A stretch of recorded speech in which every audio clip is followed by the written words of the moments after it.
Sziasztok, kingek! Ti is nyilván tudjátok, hogy nem véletlen, hogy szinte mindenki csak M4-ekkel, esetleg AK-kkal játszik Airsofton.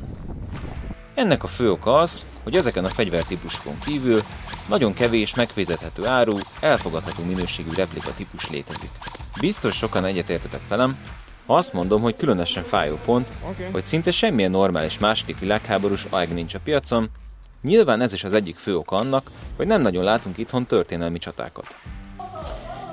8 AK és 4 M4 után úgy gondolom, a mainstream fegyvereket kimaxoltam. Tavaly novemberben eldöntöttem, hogy Black Friday-re meglepem magam egy második világháborús AEG-gel.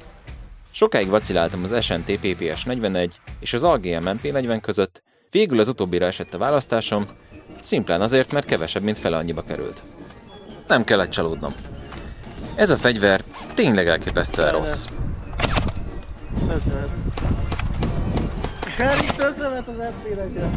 Magáról az MP40-ről is annyit kell tudni, hogy korának egyik legrosszabb géppisztolya volt.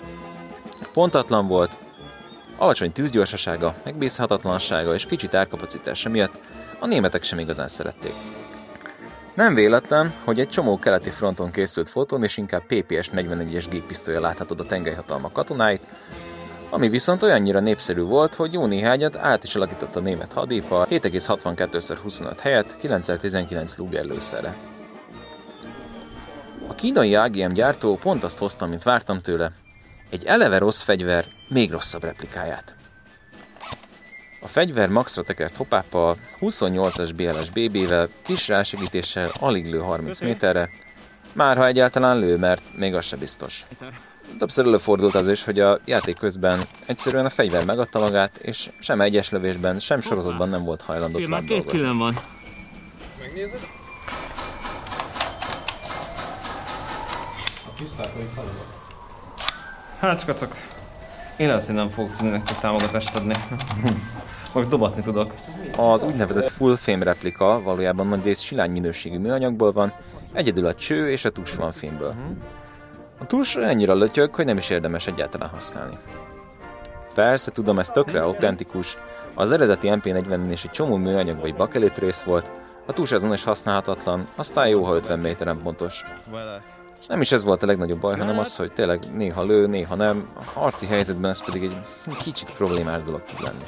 Amúgy szerintem ettől függetlenül árértékarányban egész elfogadható fegyver lenne, ha legalább megbízhatóan működne, nagyon kézre áll és körülbelül 2 kg, így elképesztően könnyen lehet vele mozogni. Ott van.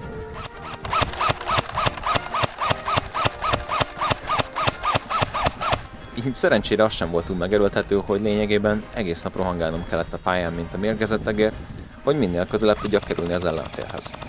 30 méteren kívül ugyanis már nem igazán tudtam senkit eltalálni.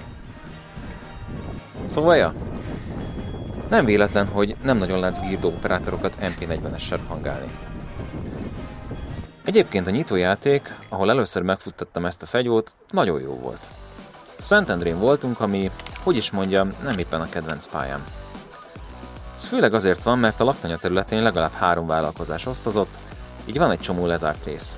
A megmaradt, szűkös területen elképesztően nehéz haladni, mindig ilyen fedezék mögött kuporgós, kukucskálós, álló háború jellegű konfliktus alakult ki. Mostanra viszont elköltözött a pálya közepét blokkoló ácsüzem, illetve legalább az egyik tulajdonos odaadta az összes pályarészét, így bőven volt játszható terület. Szerintem a szervezők a visszaálló pontokat is nagyon jól eltalálták. Sokszor gazdát cseréltek az épületek, volt értelme támadni, védekezni, jók voltak az objektívek, de még az időjárás is kegyes volt hozzánk egy február elejé 10 fokkal. Talán nem túlzás, ha azt mondom, hogy Szentendrén én ilyen jót még nem játszottam. Ugyanakkor muszáj megemlítenem, hogy volt néhány játékos társam, aki igencsak ballábbal kelt. Szokásos találat megadós drámák mellett volt pár nagyobb balhé is. Beraktam most 2, ami szerintem tanulságos lehet. Nagyon csúnyán beszélsz fel, nem tudom miért fél, nem láttam, hogy föltetted a kezed, de... Jó van. Legyél ideges. Szóval nézzük meg, hogy mi is történt itt.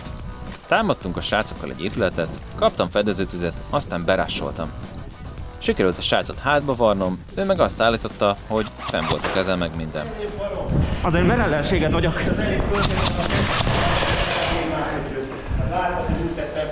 Az a gyanúm, hogy valamelyik csapattársam korábban kilőtte, ő meg azt gondolta, hogy én voltam az, aztán gonosz módon odafutottam és megint hátra lőttem.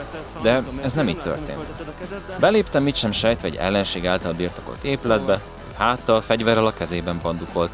Nem volt rajta találatjelző sem. Az is lehet, hogy az volt a baj, hogy pár másodpercen belül többször is meglőttem, de nem tudom, mert a sűrű káromkodásból igazából nem nagyon értettem, hogy mi volt a konkrét problémája a kedves játékostársamnak. Kiborulás és káromkodás helyett szerintem ilyenkor érdemes egyszerűen fölökni a találatjelzőt és elsétálni, hogyha meghaltál. Igen? Mennyire fair az a küzdelem, hogy nem engedtek ki. Ez meg egy igazán vicces incidens, szerencsére ez a srác egy fokkal civilizáltabban húzta fel magát. De az volt a probléma, hogy lerásoltunk egy ellenséges lövészrajt, amely az úriember állítása szerint mindössze 20 méterre volt a visszaálló ponttól. Szerintem volt ez olyan 50 is, de igazából ez részletkérdés. Két visszaálló pont egész közel, a pálya déli csücskében volt, kettőt elválasztotta egymástól egy nagy lövészárokrendszer, a senki földje. Mivel a senki földjének túloldaláról folyamatosan kaptuk a tüzet, rámentünk az ellenséges tűzfészekre, hogy felszámoljuk azt. Mivel az én kiváló MP40-em lőtávolja alig 30 méter volt, így igazán közel kellett rohannom a srácokhoz, és úgy lőttem őket le.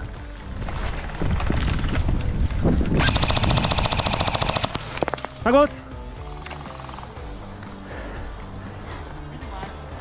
Mondd! Jöjjön nyugodtan, csak hogy amúgy ott van a ház. Az ellenséges visszaállót támadtuk? Egyáltalán nem. Gonosz módon beszorítottuk az ellenfelet a hákúra, hogy ne tudjon kijönni? Abszolút nem. Az ellenfél felállított egy tüzelőállást 50 méterre a hákútól, a játéktér kellős közepén. Mi rámentünk, felszámoltuk, aztán visszavonultunk. Ez szerintem egy teljesen valid taktika.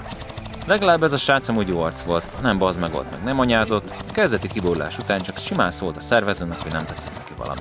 Még ha én nem is értek vele egyet, azt tudom mondani, hogy ez az eljárásmód szerintem teljesen oké. Nem győzöm hangsúlyozni, hogy egyébként ez egy rendkívül jó játék volt, és mi a srácokkal nagyon jól éreztük magunkat.